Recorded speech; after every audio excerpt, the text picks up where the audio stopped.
नमस्कार मित्रों। आज प्रस्तुत है मालती जोशी जी की कहानी कलंक।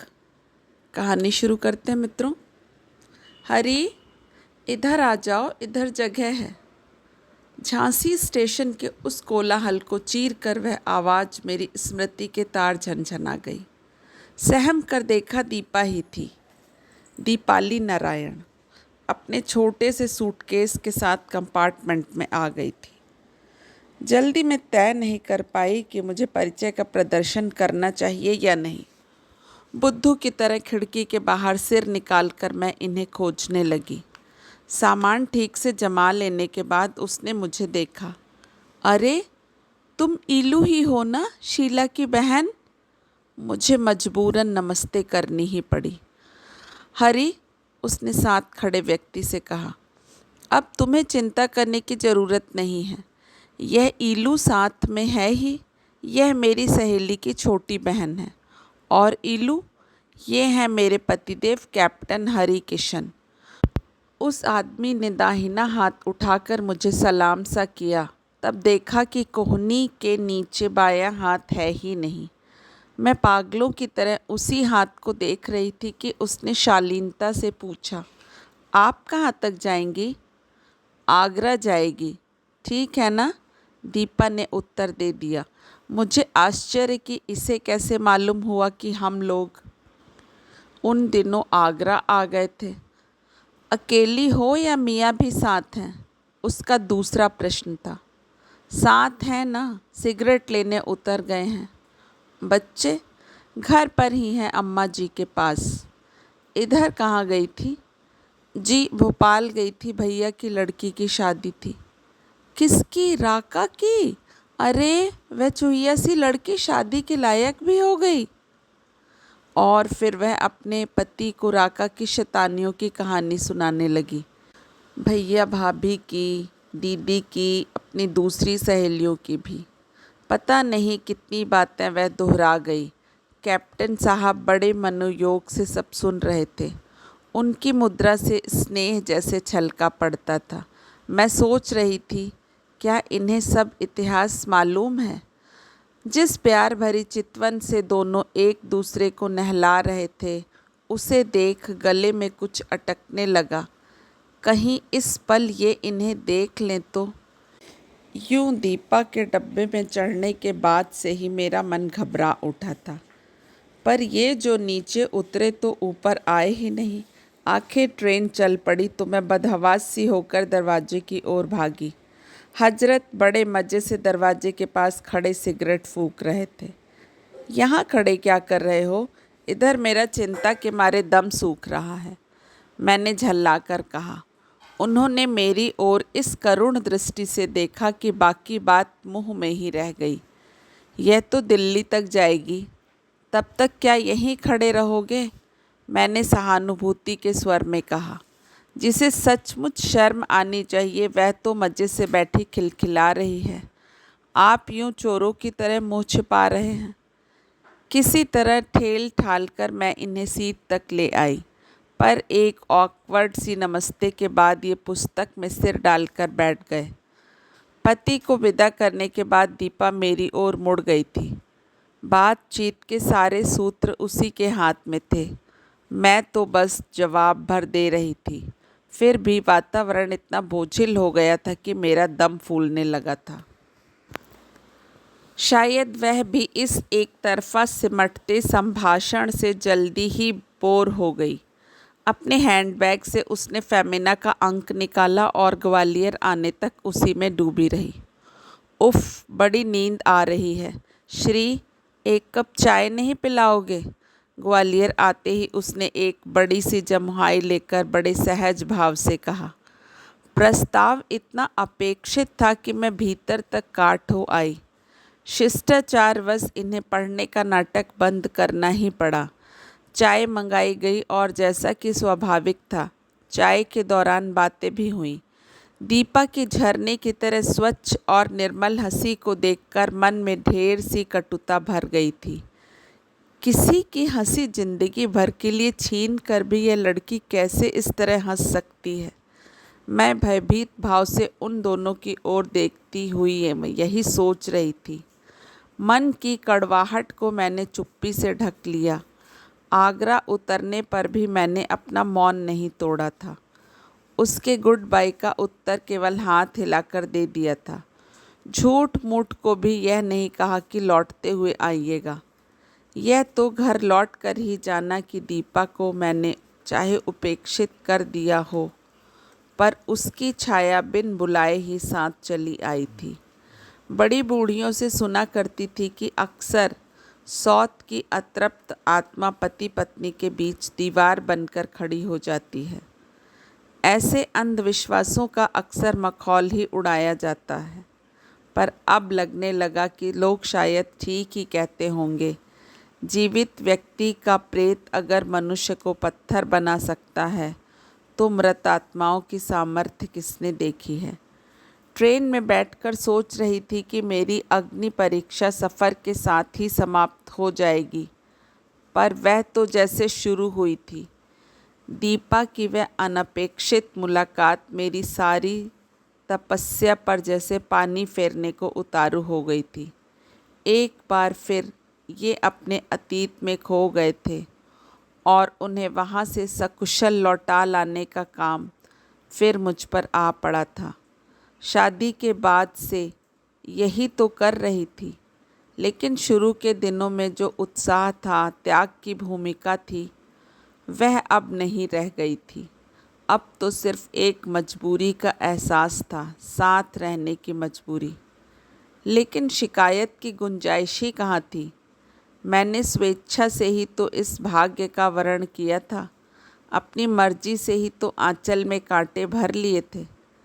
रिश्ता तो यह दीदी के लिए आया था, पर दीदी ने छूटते ही कह दिया था, मैं ज़िंदगी भर कुंवारी रह लूँगी, पर मैं किसी की जूठन उठाने के लिए नहीं हूँ।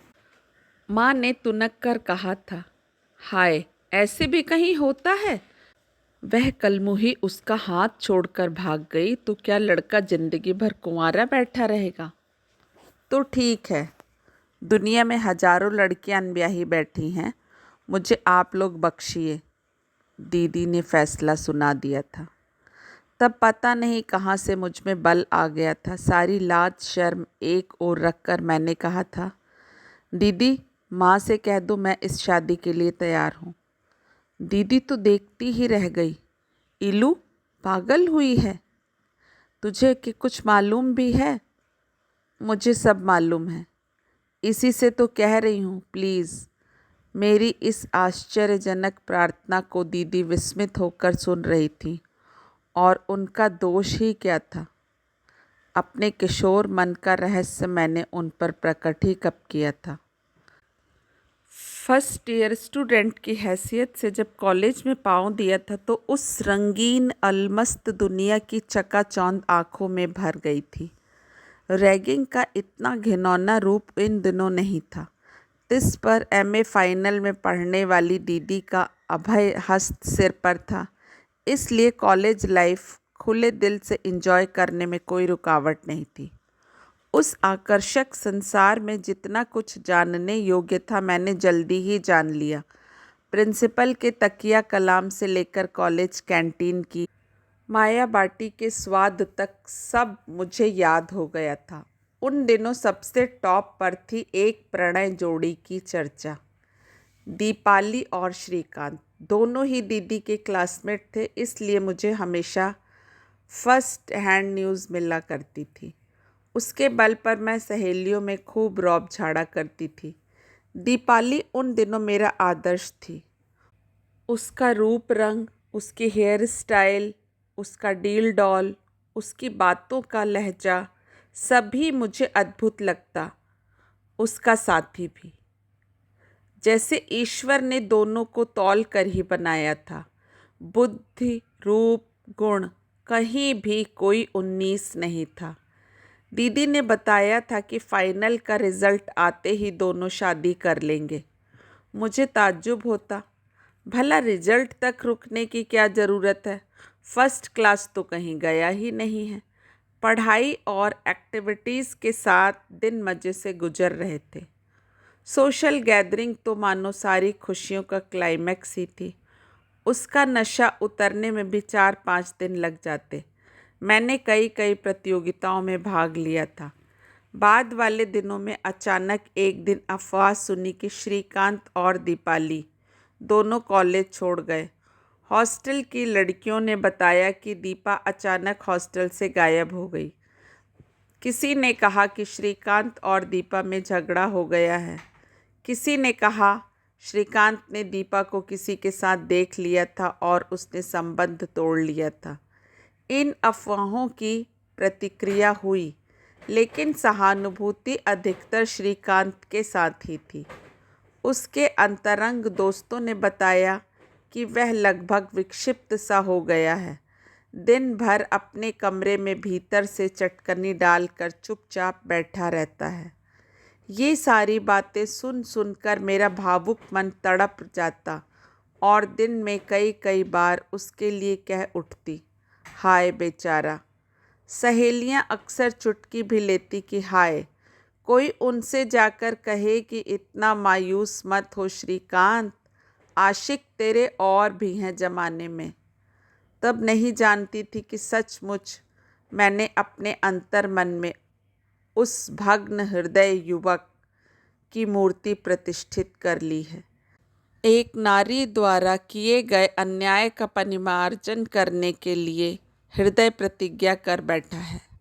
3-4 साल बाद जब दीदी के लिए यह रिश्ता आया तब सारी बातें मन में फिर से जाग उठी थी और मैंने वह आश्चर्यजनक प्रस्ताव कर दिया था।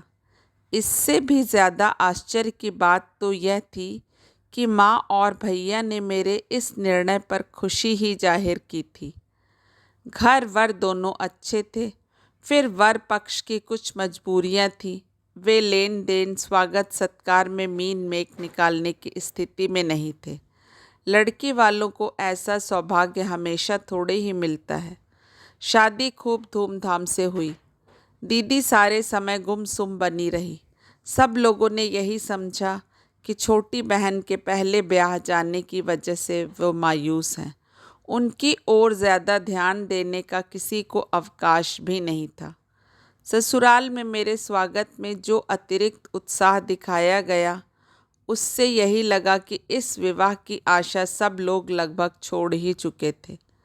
जिस व्यक्ति के लिए मैंने इतना बड़ा रिस्क लिया था, उसके मन की थाह पाना भी मुश्किल था।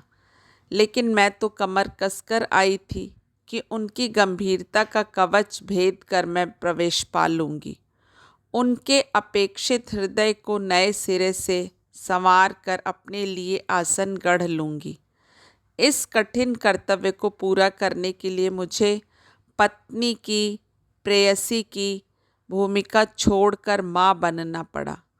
उन्हें अपना बनाने के लिए मुझे 12 वर्ष की कठिन तपस्या करनी पड़ी थी और जिस समय मैं सफलता की सीढ़ियों पर थी, दीपा की वह अचानक भेंट सारी तपस्या पर पानी फेर गई थी।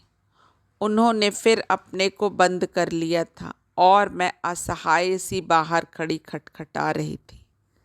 हम लोगों के भोपाल से लौट आने के बाद 4-5 दिन बाद दोपहर में मैं अम्मा जी और भाभी जी मिलकर गेहूं साफ कर रहे थे। शिकोहाबाद वाली मेरी ननंद पास ही बैठी स्वेटर बुन रही थी। बातचीत के दौरान वह बोली, क्या बात है अम्मा, छोटे भैया हमसे नाराज़ हैं क्या? कल से हम आए हैं, हमसे एक बात भी नहीं की उन्होंने। किसी से भी नहीं कर रहे हैं लाली, शादी से लौटे हैं तभी से हम देख रहे हैं, भाभी जी ने कहा। अपने आंसू छुपाने के लिए मैं पानी पीने का बहाना बनाकर रसोई में चली गई। वहाँ से लौट रही थी तो सुना, अम्मा जी धीमी आवाज़ में कह रही थी, ससुराल की शादी थी, क्या पता किसी ने कुछ ऐसी वैसी बात कह दी होगी। मालवे के लोग हैं, दामाद की कदर भला वे क्या जाने। इतना बुरा लगा। माँ और भैया भाभी तो बेचारे बिछे जाते थे। सामान भी तो कितना दिया, मिठाई तो मोहल्ले में भी बांट कर बच रही थी।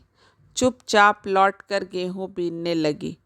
कुछ देर बाद बड़े ही सहज भाव से मैंने बताया, इस बार रेल में दीपाली मिल गई थी। सब लोगों की जैसे सांस अटक गई। बड़ी देर बाद अम्मा जी की आवाज़ निकली, वह उल्टा। तभी तो। वह तो इतना कहकर चुप हो गई, पर औरों के कौतूहल की तो जैसे सीमा नहीं थी। कैसी है, क्या करती है, कहाँ रहती है, किससे शादी की है, पति क्या करता है, ढेर की ढेर बातें पूछ डाली। वही तो नहीं है जिसके साथ भागी थी, ननंद ने कहा।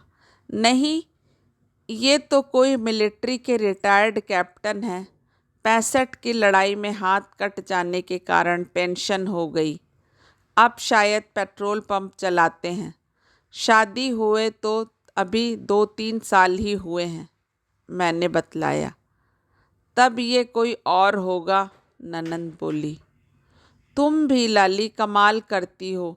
ऐसी औरतें क्या एक आदमी के साथ इतने दिन रह सकती हैं? पता नहीं इस बीच कितने घर कर लिए होंगे। अच्छा हुआ जो हमें बदनामी देने से पहले ही हमारा पीछा छोड़ गई, भाभी जी ने कहा। भगवान जो करता है अच्छे के लिए करता है, अम्मा जी ने पता नहीं किस देवता के हाथ जोड़ते हुए कहा। मुझे लगता था कि वह हम लोगों को देखकर झेप जाएगी, पर वह तो इतनी हंस हंस कर बतिया रही थी कि बस। मैंने अपना संचित रोष उड़ेलते हुए कहा।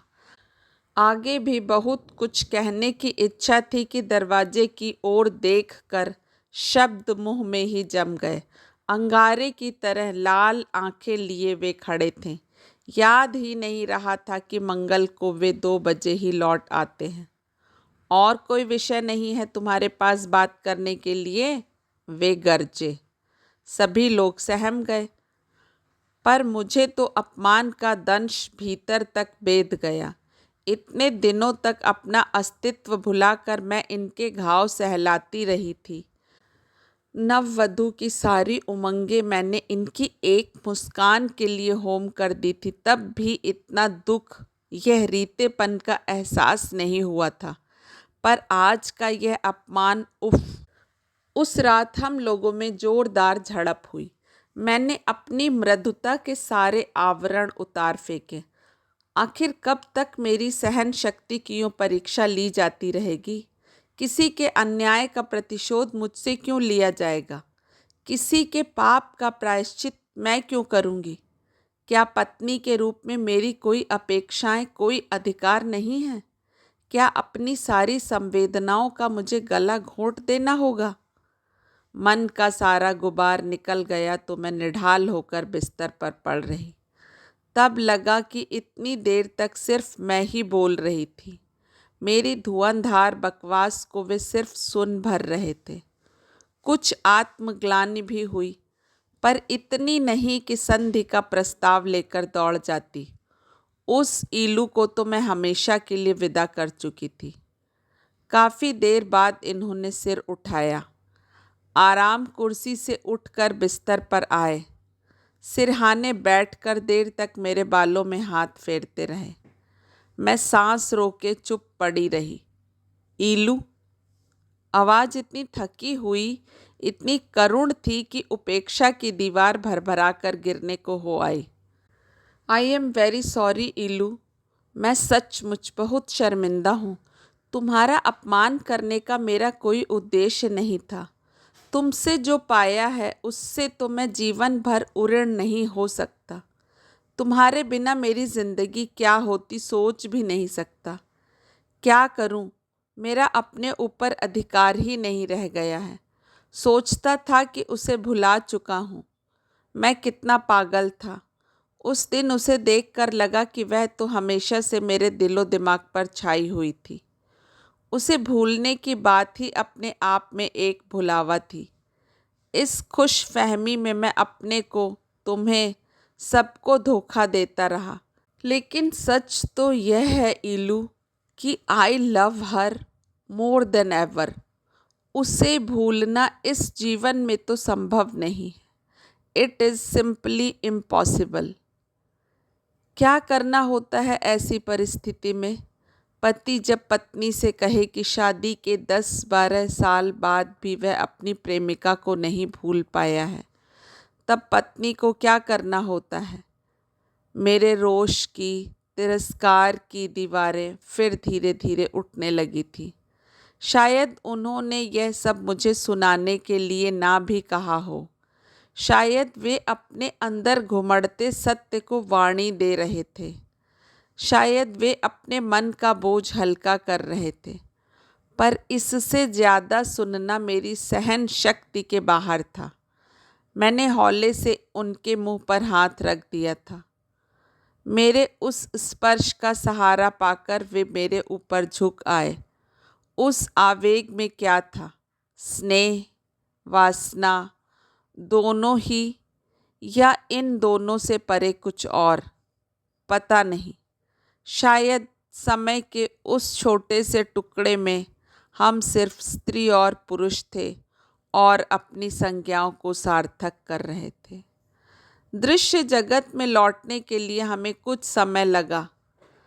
तब सारी बातें अपनी अधूरी कटुता के साथ मुझे याद हो आईं।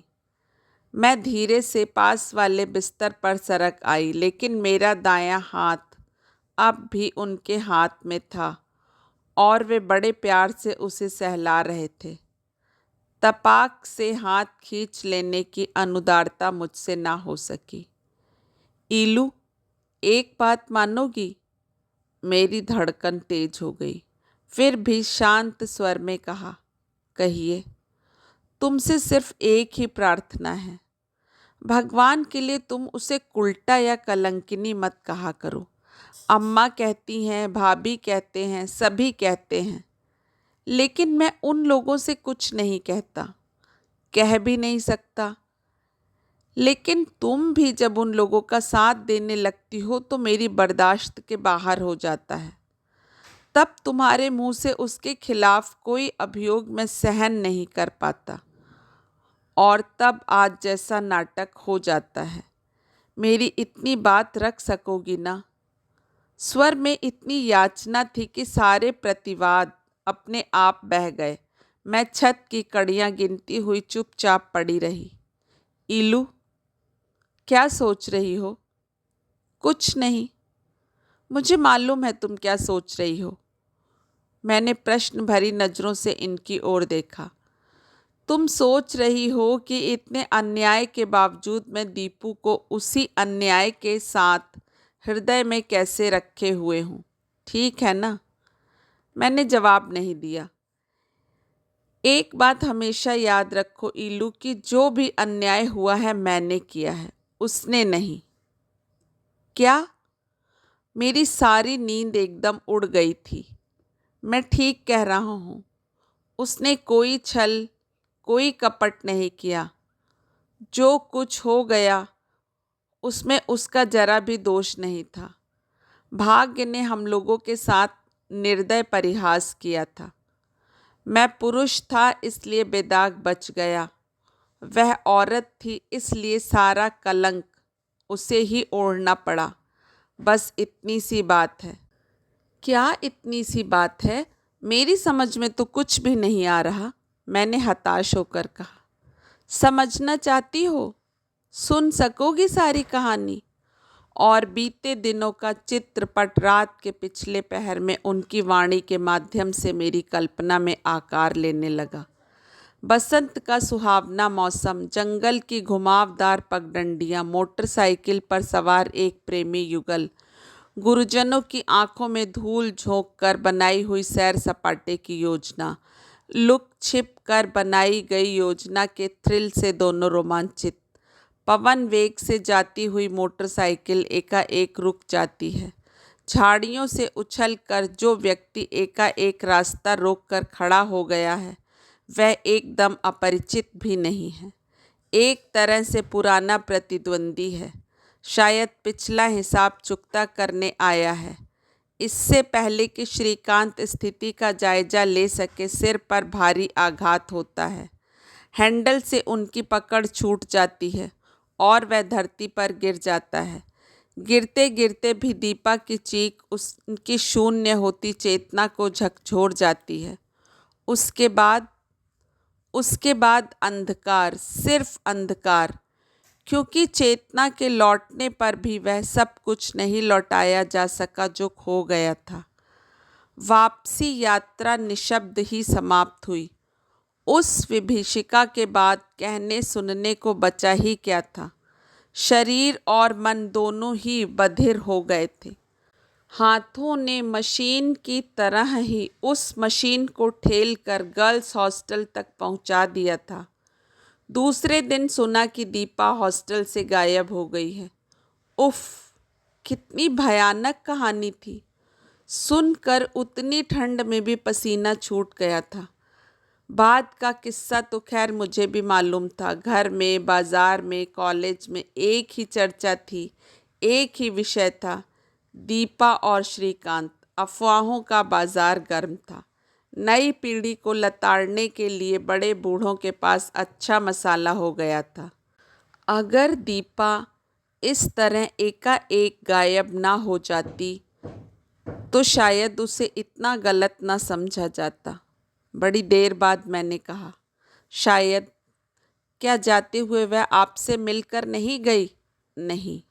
आपने पता लगाने की कोशिश भी नहीं की? नहीं। क्यों? मेरे प्रश्न के उत्तर में उन्होंने मुंह फेर लिया। उनका यह मौन मेरे सारे प्रश्नों के उत्तर दे गया। दीपा इसलिए चली गई थी कि उसने प्रिय की आंखों में नफरत की भाषा पढ़ ली थी। जिन आँखों ने उस पर हमेशा प्यार की बरसात की होगी, उन आँखों में घृणा की झलक वह सह नहीं पाई होगी। लेकिन वह जो संपूर्ण तन मन को विश्वास के साथ उन्हें सौंप कर गहन वन में चली आई थी, उसकी रक्षा का भार किस पर था? अगर रक्षा नहीं कर सके तो तिरस्कार करने का भी उन्हें कोई अधिकार नहीं था। इस विराट विश्व में अकेली पड़ जाने वाली उस असहाय नारी के प्रति क्या उनका कोई कर्तव्य नहीं था? सुनिए, उस व्यक्ति का क्या हुआ? मैंने अपने विचारों को स्वर दिया। किस व्यक्ति का? ओह, समझा। मुझे नहीं मालूम। दरअसल मैंने ख्याल भी नहीं किया। मैं तो उन दिनों पत्थर हो गया था। लेकिन उसे कोई सबक तो मिलना ही चाहिए था, और यह काम आपको करना था। किसके लिए करता मैं यह सब? उससे मेरा खोया हुआ संसार तो लौटने वाला नहीं था। और अभी आप कह रहे थे कि दीपा अब भी आपके दिलो दिमाग पर छाई हुई है। उन्होंने आहत होकर मेरी ओर देखा। और आप यह भी मानते हैं कि जो कुछ हुआ उसमें उसका कोई दोष नहीं था? मुझे शब्दों में पकड़ने की कोशिश मत करो ईलू, उन्होंने बेजारी से कहा। यह सच है कि दीपा को आज भी मैं उतना ही प्यार करता हूँ, लेकिन यह भी सच है कि उसे पत्नी रूप में पाने की कामना उस दिन सदा के लिए मिट गई थी। और उन्होंने हाथ बढ़ाकर मुझे अपनी ओर खींच लिया। मुझे लगा कि इस आदमी के बाहुपाश में अब मैं कभी रोमांचित ना हो सकूंगी, क्योंकि नारी समर्पण करती है पौरुष के सामने, पराक्रम और साहस के सामने। और यह व्यक्ति, यह अपने विश्वास की रक्षा न कर सका, यह अन्याय का प्रतिशोध न ले सका, और तो और उस निरीह नारी पर लगाए गए गलत गलत आरोपों का प्रतिवाद भी इससे नहीं हो सका। छी, कायरता की भी कोई सीमा होती है। और उस दिन मैं दीपा को उन्मुक्त आचरण के लिए दोष दे रही थी, उसे तिरस्कार से देख रही थी। लेकिन अब लगता है कि गलती पर हम थे, वह नहीं। किसी के पाप का बोझ लेकर क्या वह हमेशा ही पत्थर बनी रहती? कोई राम उसे भी पावन कर गया था। जिंदगी की हारी हुई बाजी उसने बड़े यत्न से फिर जीत ली थी। जिसे मैं निर्लज्जता समझ रही थी, वह उसका विजय दर्प था। अपनी खुशियों पर इतराने का उसे पूरा हक था। ये खुशियाँ अनायास ही कोई उसके आंचल में डाल नहीं गया था। कटीली राहों से होकर उसने खुद ये फूल चुने थे। नफरत करने का, तिरस्कार करने का हक तो उसका है, दीपा का। वह जरूर उस व्यक्ति का तिरस्कार करे जो जिंदगी का हर दांव हार गया है, जो अपनी भावनाओं के जंगल में खोया है, जो ना ढंग से प्रेम करना जानता है ना घृणा। तुम्हें पूरा अधिकार है दीपा कि तुम उस व्यक्ति का धिक्कार करो, लेकिन दीपा उसकी अभागी पत्नी का तिरस्कार मत करना, क्योंकि यह अभिशप्त जिंदगी उसने जिस आस्था के साथ वर्ण की है वह आस्था अब भी कायम है। पहले सिर्फ पति का दुख बांटने की बात थी, अब इस कलंक का बोझ भी वह साझे में ढोएगी। इसके सिवा उपाय ही क्या है। नमस्कार दोस्तों, आशा करती हूँ कहानी आपको पसंद आएगी। अपना कीमती समय देने के लिए आपका हार्दिक धन्यवाद। नमस्कार।